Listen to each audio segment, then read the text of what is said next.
Surprise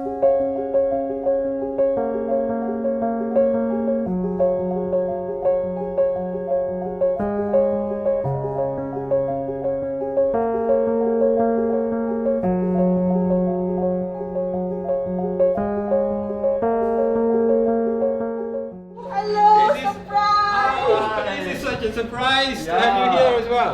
Oh, thank you so much. You brought the crew as well. Thank you so much. Congratulations. Thank you so much. You're welcome. This is really a surprise. You want to make it physical. This is amazing. This one goes to the whole team at Aerodyne. I mean, we have a team of now close to 500 people. Been working tirelessly for the past 6 years. And this one goes to you guys, right? And again, I mentioned earlier, this goes to EY and of course to everyone else as well. I mean, all the nominees are people that I admire. They are amazing, amazing folks. I did not expect to win this. Right. Thank you so much. Yes, congratulations. Thank you so much. Thank you so much.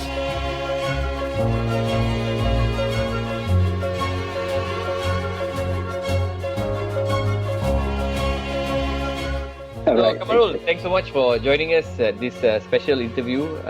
You are our 19th Entrepreneur of the Year winner, and we are very proud to have you as one of our winners. And of course, as you know, this is our 20th year.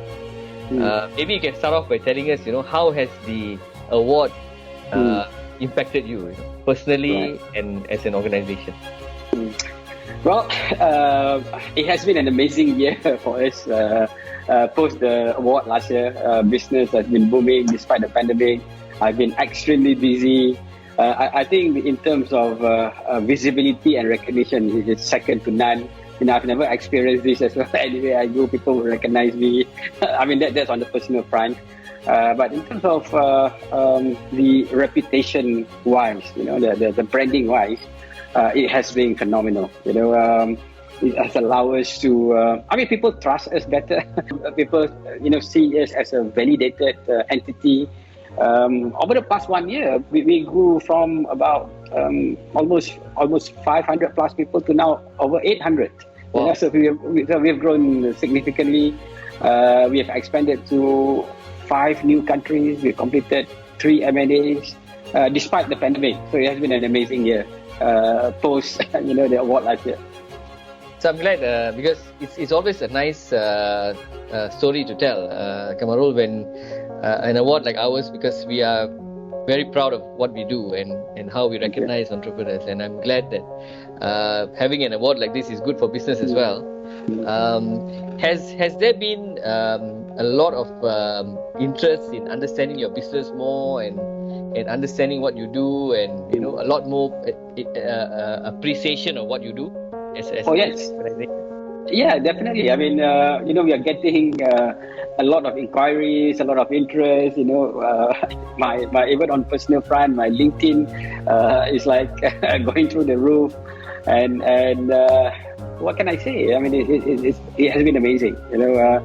Over the past 1 year too, after the award, I now sit on 3 government panels, looking after to contribute towards the economy of the country. I mean, I'm terribly honored with that too. I now sit on the Economic Action Council. I sit in the 4th IR Council as well. All of these are post EY Entrepreneur Award. Yeah. And the latest one is I now sit on the board of Bank Negara. I mean, that is actually that's actually a true honor for me as well, to be given this opportunity to help shape the policy with regards to the monetary and economic policy of the country. So it's a huge honor for me as well. And obviously this to come from a technology perspective, right? Sure. Yeah. So Kamarul, continuing on, right? Obviously, as you were speaking, I was in my mind thinking about the digitalization of this country and the world at large, right? And the fact that you have been asked to sit on a number of these councils and advise the government, advise the economic decision makers about the importance of what you do for the greater economy. Maybe you can share a little bit for our audience.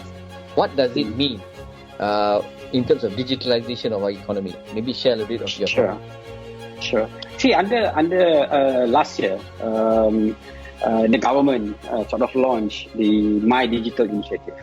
The crux of this is that digital economy will be one of the key contributors, if not the key contributor, of our GDP in the future. Right, so this is a game changer. In the past, it has never been digital economy. It's a nice thing to have, right? But now the government has made a concerted effort that digital economy, the 4IR, is a big thing that the country needs to do. Otherwise, we get left behind, right? And to be able to be part of the council that helps shape the policy, providing the catalyst for this to happen. And I do feel that with the right policy in place, with the right program that has been done, Malaysia is on track to actually make this happen. So I'm very excited that to have a voice here, to be sharing this with the decision makers at the highest level in the country, that they now realize that in the past we were really be looking at the the industrial side and all that. Now people look at communication. Now we start to look at cloud computing. We start to look at AI. We start to look at, of course, 4IR and all that. And this, to me, marks the beginning of the next Malaysia, of future Malaysia. Now we're also looking at achieving connectivity at populated area of above 99%. Now we are talking about digital nomads. It's about Malaysia is on the verge of becoming a digital economy. So it's a very exciting time right now. So Kamarul, I mean, in all these interviews, I always ask the entrepreneurs, the winners, what really makes you tick? What really makes you want to do what you do and make that impact? What is it that makes you tick? Well, for me, I'm driven by a mission to make significant impact to humanity, right? Problem statement in the population of the world keep changing all the time. That's why you need entrepreneurs to keep coming up with new ideas, new inventions, and all that. Entrepreneurs are trailblazers, people who take risks to bring about new solutions, to bring about a new way of doing things, right? So what made me think is that I do feel that if we keep our focus into it and brave enough to take risks, to take the leap, to take the jump, and to try out new things, to be thinking and not afraid to make bad decisions, anybody will be able to make a significant impact to the world. In our case, it's all about harnessing the latest technology. It's all about being able to contribute to the world by allowing people to make data-driven decisions. From the smaller matter of how you live your life to the biggest matter of how do you run an economic giant within the country to make a significant impact for the population itself. Right? So I think to me it's all about data-driven decision. How we can make those decisions very quickly, and of course to enable these to everyone, for everyone. So what we are doing right now, what we are developing right now, or rather what we have right now, are solutions that allow most people to be able to make informed and the best decision, either to go through their life or within their organization. So that actually get me very, very excited.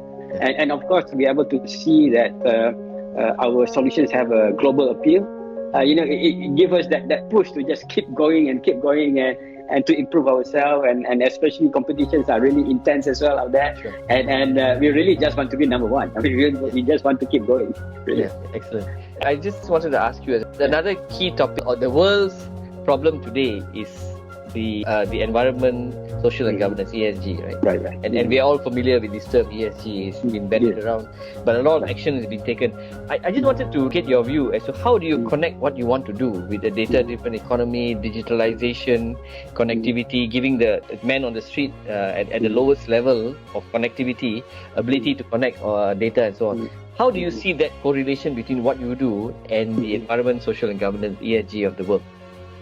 Well, I think it's one and the same. It's just the same, different side of the same coin, right? We are at a place right now where global warming is real. I mean, we are already seeing the climate change. We are seeing rising water. We are already seeing deglacialization is already happening in both North and South Pole. Yeah. So this is very serious. I mean, I mean, even if you were to look at the past in global temperature, it has sort of been very, very stable, but now it's very erratic, and this is something real. If we don't do this, it could be an existential issue for humanity, right? Yeah. So I think this is not a question of choice. This is something that we all need to do, to be cognizant of that. This is real, and I'm so glad that the economies of the world are realizing this, and they're making significant focus into making sure that this is not a by the way good thing to be for us to be doing. In fact, for companies or countries that are not doing this, and for organizations that are not doing this, they are being taxed that they are making their solutions or their products to be less competitive, so thereby forcing people to adopt this. So I think it's one and the same. It's two sides of the same coin. If you don't do one, the other one will not happen. I love that comment about two sides. At this point, what advice would you give budding entrepreneurs or even entrepreneurs who are seasoned but are not really changing their business focus because of digitalization? What advice would you give? And then maybe we can share that with everyone. Entrepreneurs are pathfinders, trailblazers that lead the way, right? Entrepreneurs are those that try to peer into the future and think of where the world are heading and how we can solve not only current problem but future problem as well. And in order to do this, we just have to be brave. We just have to be unstoppable. We just have to take that leap of faith. And if we fall, it's not a problem. We just have to pick ourselves up and keep going. And I think that's what differentiates between successful entrepreneurs and those that don't. It's not about whether we face problem or not. It's how we pick ourselves up and keep going. And I think my sharing here is that if we believe in something, just keep going, just keep doing it, and look at the sign whether we are doing the right thing. Don't get discouraged. The journey will get tough anyway, and it's part of the part of entrepreneurship. So just keep going and just keep doing and learn new things and dream big stuff and see how you can make it happen and bring it to the world. Kamarul, thanks so much. You are what we call a unicorn in Malaysia today. And I know from just talking to you that the future is so bright for Malaysia, at least, as long as Aerodyne is involved and the impact you're making to society, the decision-making power that is been shared with you, to make our economy more digital and so on and so forth. Thanks so much for being what I call an unstoppable Malaysian. And that's the theme of our series that we're going to profile. And being the 2020 winner, really proud of having you on our list of alumni. And we wish you all the very best as you progress. And please don't forget building a better working world, which is what we want to do. And hopefully we all can grow together in this space. Thanks so much. Thank you, Philip. Thank you. It's a real pleasure to be here. Yeah, all the best. All right.